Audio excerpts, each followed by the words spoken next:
Je lance un nouveau format sur ma chaîne YouTube où on va parler de faits divers qui ont retourné la Corée, puis aussi pourquoi pas de choses paranormales, mystérieuses, des légendes, etc. Alors je sais pas encore comment l'appeler, j'avais pensé à Dark Korea, mais si t'as une meilleure idée, fais-le moi savoir en commentaire, ou alors dis-moi si ça te plaît et on parle là-dessus. Par contre il y a une chose dont je suis sûr, c'est que ce décor il est vraiment génial avec ma petite guitare et tout ça, mais franchement c'est pas du tout adapté pour ce genre de vidéo, donc on va changer ça tout de suite. Êtes-vous prêts pour le nouveau décor? Ah, attendez. Voilà, là on est dans le thème de la vidéo. Là, on peut commencer à rentrer dans les choses sérieuses. Pour ce premier épisode, on va vraiment commencer très fort. Je vais vous raconter l'histoire de Monsieur Yoon, un jeune coréen qui a failli se faire kidnapper par sa femme parce qu'il s'est avéré que c'était une espionne nord-coréenne. Mais tout au long de la vidéo, vous allez voir qu'il y a des plot twists de fou, des retournements de situation. Avant que la vidéo commence, n'oublie pas de lâcher ton plus beau like si tu veux voir plus de vidéos sur la Corée du Sud, et si t'es nouveau sur la chaîne, bienvenue à toi. On est en 1987 et un jeune coréen appelé Monsieur Yoon décide de quitter la Corée du Sud pour aller vivre à Hong Kong. Faut dire que dans les années 80, la Corée c'est pas du tout ce qu'on connaît aujourd'hui, il y a très peu d'opportunités pour ceux qui veulent se lancer dans un business, et Monsieur Yoon il a un rêve, c'est de lancer un business de vidéo. Donc en gros il veut vendre des films, alors ça se fait plus aujourd'hui, il y a Netflix et tout, mais à l'époque voilà, il y avait des magasins où tu pouvais acheter tes films et les louer. Une fois arrivé à Hong Kong, il se rend compte que même s'il avait économisé un petit peu, le prix de l'immobilier c'est vraiment très cher. Mais bon, à force de chercher, il finit par trouver un petit appartement qui lui plaît vraiment, et en plus le prix est pas trop cher pour ce que c'est, enfin voilà, il tombe sur une bonne affaire. Et c'est là qu'il fera la rencontre de la propriétaire, qui est une jeune femme de 34 ans, qui s'appelle Suzy. Yoon la décrira comme une femme magnifique, elle a un très beau visage, elle est mince, bref, elle a des traits qui laissent pas insensible l'homme célibataire qu'il était. Concrètement, elle lui plaît. Et en plus de ça, le petit plus, c'est que comme lui, elle est coréenne. Pendant la visite, Suzy elle explique à Yoon que ça fait déjà 10 ans qu'elle habite sur Hong Kong et que là elle doit partir un petit peu précipitamment au Japon pour raisons professionnelles, et du coup c'est pour ça que l'appartement est à un plutôt bon prix. Donc Monsieur Yoon il se dit que c'est une très bonne opportunité et du coup il emménage. Mais quelques jours plus tard, quelque chose d'étrange se produit. Suzy revient le voir et elle lui explique que malheureusement elle peut pas partir au Japon parce que son travail a décalé la date à laquelle elle devait venir. Donc elle demande à Yoon, est-ce que ça te dérangerait pas qu'on partage l'appartement parce que j'ai nulle part où dormir sinon, juste le temps que je parte au Japon. Puis tu vois, Yoon il explique que c'était vraiment une femme magnifique, élégante, enfin voilà, clairement elle lui plaît, et que du coup lui ça le dérange pas du tout, voilà, tu l'auras compris, il est même plutôt content de ça. Et en fait, quelque chose d'assez inattendu va se produire parce que les deux ils vont avoir un énorme coup de foudre. Mais vraiment un énorme coup de foudre parce que à peine un mois après s'être rencontrés, ils vont se marier. Suzy elle va vraiment se comporter en femme exemplaire et montrer des vraies preuves d'amour à Yoon, puisqu'elle va par exemple aller jusqu'à lui donner 50 000 € pour qu'il puisse ouvrir le business de ses rêves, son business de vidéo à Hong Kong. 50 000 €. Eh ben... Mais alors qu'en apparence tout semble plutôt parfait, quelque chose de très bizarre va se produire. On est le 7 janvier 1987 et Yoon entend toquer à sa porte. Il reçoit la visite de deux hommes habillés tout en noir, vraiment assez intimidants, enfin qui lui inspirent pas du tout confiance. Et chose étrange, ils demandent à rencontrer Suzy. Ils veulent voir absolument Suzy. Donc là, Monsieur Yoon, il va vraiment trouver ça suspect, d'autant plus que les deux hommes parlent japonais, alors qu'on est à Hong Kong et que Suzy elle est coréenne. Ça va pas, il y a quelque chose qui va pas. Et un détail qui a énormément d'importance, ce qu'il faut savoir c'est qu'à l'époque à Hong Kong, il y avait ce qu'on appelait The General Association of Korean Residents, je crois que ça s'appelait comme ça. Et pour faire simple, c'était un peu comme l'ambassade de Corée du Nord, voilà. Et Yoon à ce moment-là, il est persuadé que c'est eux, parce qu'à l'époque, il parlait japonais. Il dit que tout est bizarre, les deux hommes sont bizarres, et même Suzy, sa femme qui est présente à ce moment-là, elle commence à avoir des réactions un petit peu bizarres, enfin, elle a pas l'air tranquille quoi. Et Suzy va lui demander d'aller acheter des cigarettes et du jus. Bon, s'il y a deux hommes assez intimidants qui se pointent chez moi, qui disent rechercher ma femme, que je sens que la situation elle est un peu bizarre, le dernier truc que je fais c'est de la laisser toute seule. Je cherche à comprendre le problème, etc. Mais Monsieur Yoon, pas du tout. Il dit qu'il a pas envie de gêner sa femme à ce moment-là, que c'est peut-être des affaires qu'elle a pas forcément envie qu'il sache, ou alors qu'elle lui expliquera un peu plus tard. Et du coup, il décide d'aller acheter les cigarettes et le jus. Le souci dans tout ça, c'est que quand il revient à l'appartement, il est complètement vide. Il y a absolument personne dedans. Dans le doute, il décide quand même d'attendre une journée au cas où qu'ils reviennent, mais tu le devines, le lendemain, personne, sa femme s'est volatilisée. Il décide d'aller rapporter la disparition de sa femme à un poste de police, mais tout d'un coup,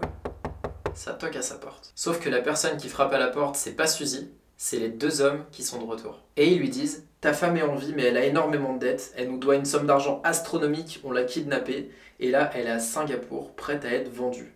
Et si tu viens pas payer la dette par toi-même, tu la reverras plus jamais. » Donc vous le devinez, Monsieur Yoon, qui est vraiment très amoureux de Suzy, il décide de partir à Singapour. Et une fois sorti de l'avion, à l'aéroport, il va faire la rencontre d'une femme très étrange, puisque cette femme affirme être la meilleure amie de Suzy. Ça commence à être bizarre, hein, et encore, vous n'êtes pas près de la suite. Donc cette femme, elle va lui donner une feuille blanche où à l'arrière c'est marqué une adresse. Une adresse qu'il connaît pas du tout, hein, vu qu'il est à Singapour, il sait pas du tout ce que c'est. Mais quand il s'y rend, il se rend compte que c'est l'adresse de l'ambassade de la Corée du Nord. Et à ce moment-là, ça se complique vraiment pour Yoon parce qu'il va dire qu'il s'est fait torturer, que les Nord-Coréens l'ont forcé à dire que voilà, il voulait aller en Corée du Nord. C'était absolument ce qu'il devait dire. Il devait dire à tout le monde, je veux aller en Corée du Nord. Et en gros, il lui explique aussi que les 50 000 € qu'il a utilisés de Suzy pour créer son business, c'était l'argent de la Corée du Nord et que du coup il a pas le choix de les suivre, que sinon il le tuait tout simplement. Il faut pas beaucoup de temps à Yoon pour réaliser que Suzy, sa femme, c'était en fait une espionne nord-coréenne et qu'elle avait tout manigancé, qu'elle avait joué avec lui, tout simplement pour qu'il se fasse kidnapper et emmener en Corée du Nord de force. Alors tu te poses peut-être la question de savoir mais pourquoi elle aurait fait ça, qu'est-ce qu'elle a à y gagner?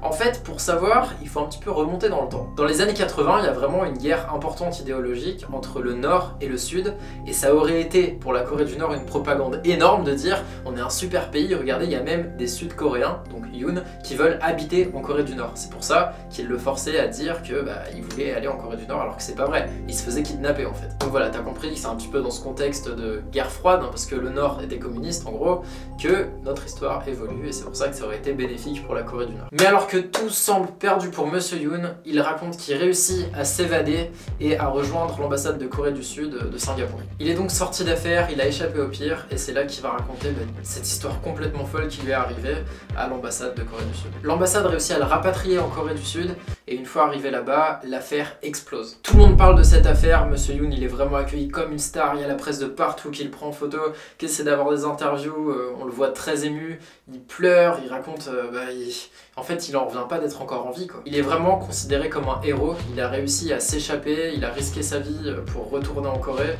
Enfin vraiment, Monsieur Yoon devient un héros national. C'est à partir de là que la presse va comprendre quelque chose, c'est que la Corée du Nord utilise des jeunes et belles femmes pour kidnapper des Sud-Coréens. Et du coup, Suzy a fait la une de tous les journaux, vraiment c'est le sujet principal. On affiche sa photo en disant que c'est... Enfin, on l'insulte de tous les noms. Après, on va aussi dire que c'est la honey trap, donc vous savez, le piège à miel. Et Yoon, il est vraiment décrit comme un héros, et c'est le cas d'ailleurs, parce qu'il a pu s'échapper. Et il peut enfin exposer et raconter son histoire pour montrer ce que fait la Corée du Nord. L'histoire pourrait s'arrêter là, Yoon est revenu, il est sain et sauf, c'est un héros national, mais ça fait que commencer. Le 26 janvier 87, à Hong Kong, donc on va dire à peu près 2 semaines après que Yoon soit arrivé en Corée, des personnes contactent la police parce qu'ils sentent une odeur un peu nauséabonde, vraiment une sale odeur qui vient de leur appartement. Et l'odeur, je pense que vous l'aurez deviné, elle vient de l'ancien appartement de Yoon. Mais la police elle n'est pas forcément inquiétée par cet appel parce qu'ils savent que Monsieur Yoon est parti précipitamment et que le propriétaire de l'appartement n'est pas encore venu ranger. Donc concrètement il y a la nourriture qui pourrit, enfin vous voyez c'est un appartement laissé à l'abandon avec tout ce qu'il y avait à l'intérieur. Donc les odeurs c'est tout à fait normal qu'il y en ait, voilà. Mais ils décident quand même de se rendre sur place et une fois sur place ils se rendent compte que l'odeur c'est pas une simple odeur de moisissure. Encore plus bizarre, quand ils ouvrent la porte, ils se rendent compte que l'odeur est encore plus forte dans une partie de la maison. Et cette partie, c'est une chambre. Donc rien à voir avec le frigo qui serait en train de pourrir ou quoi. Et en soulevant le lit, ils découvrent le corps d'une femme avec un drap enroulé autour de la tête. Et il s'avère que ce corps, c'était celui de Suzy.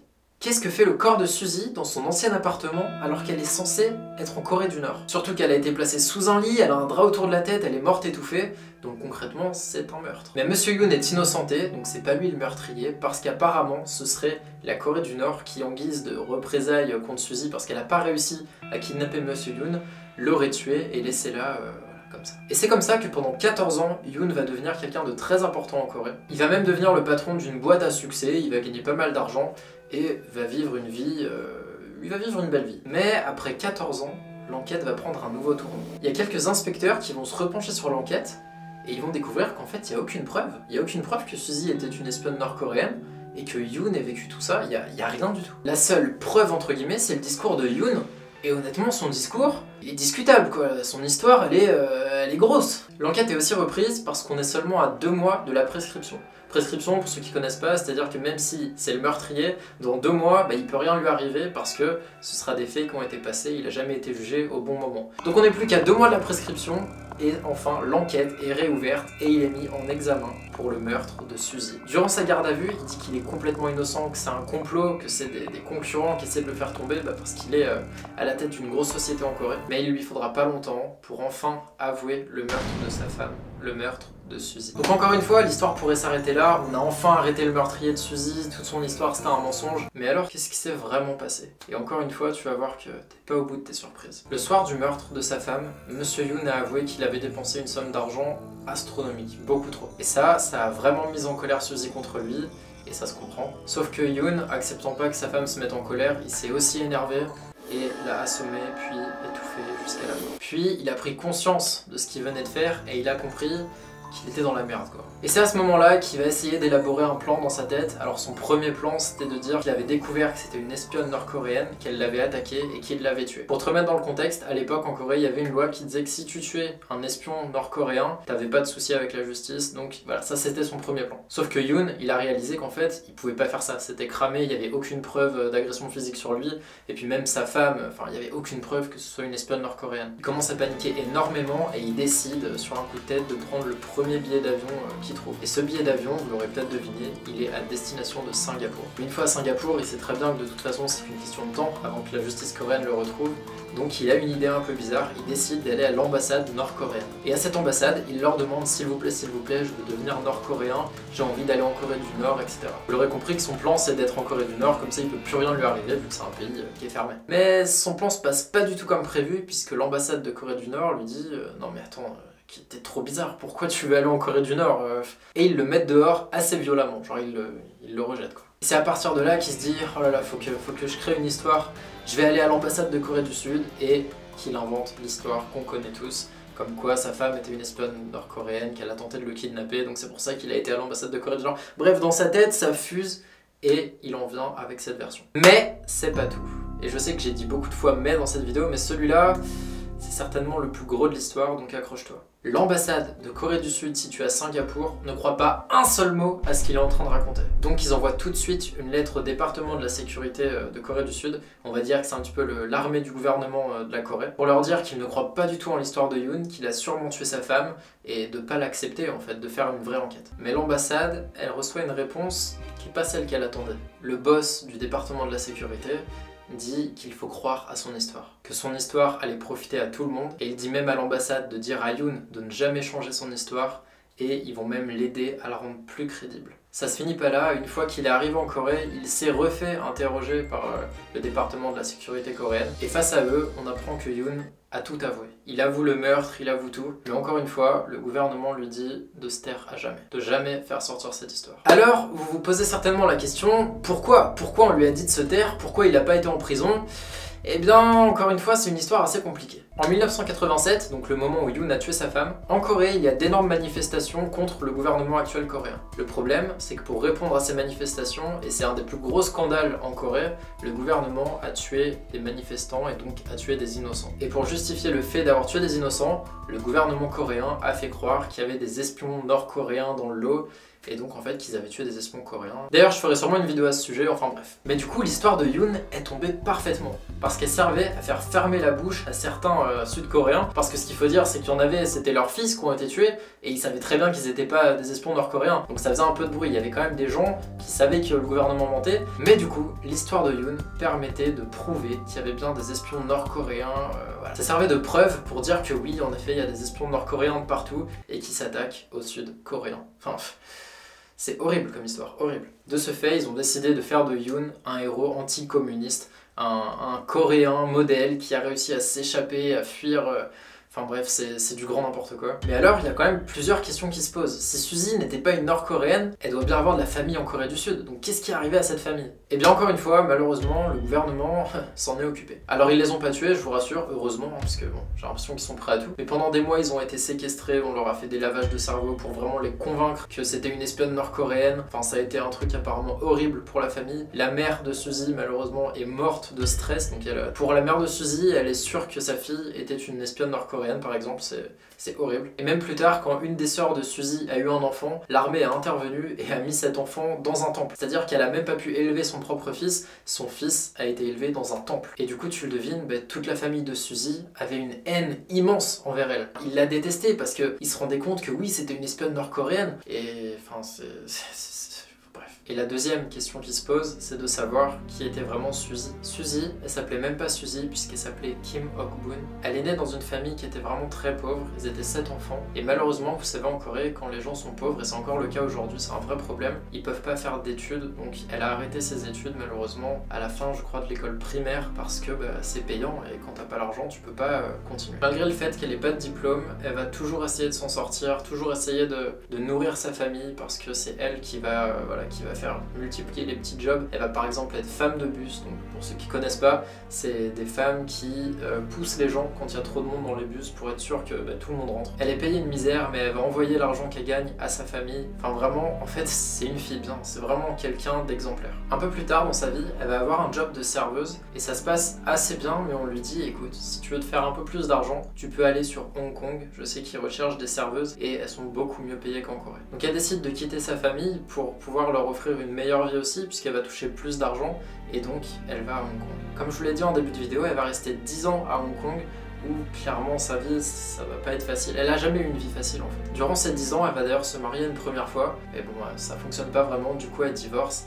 Et c'est plus tard qu'elle va rencontrer Monsieur Yoon. On pense que quand elle a rencontré Monsieur Yoon et que c'était un homme assez élégant, qui avait des bonnes manières, qui était jeune, qui était ambitieux aussi, il voulait créer un business et qui avait aussi un petit peu d'argent, elle s'est dit pour la première fois de sa vie, pourquoi pas tenter d'être stable et pourquoi pas tenter d'être heureuse en fait. Elle est tombée amoureuse et malheureusement, 6 mois après leur mariage, elle s'est faite assassiner. Une fois que toute l'histoire a été révélée, alors le boss du département de la sécurité n'a pas été puni, ça déjà c'est cadeau. Mais je sais pas non plus ce qui est arrivé à la famille de Suzy, parce que quand même elle a dû être choquée d'apprendre la vérité. J'ai trouvé un article que j'ai tenté de traduire comme je pouvais, donc c'était en full coréen. Mais en gros ça dit qu'une de ses sœurs, donc celle qui a vu son enfant partir élevé dans un temple, elle s'en est vraiment jamais remise et elle a été dévastée par ça. Il y a même une vidéo sur internet qui est extrêmement touchante où on la voit pleurer. Elle a fait le voyage en fait, enfin bref.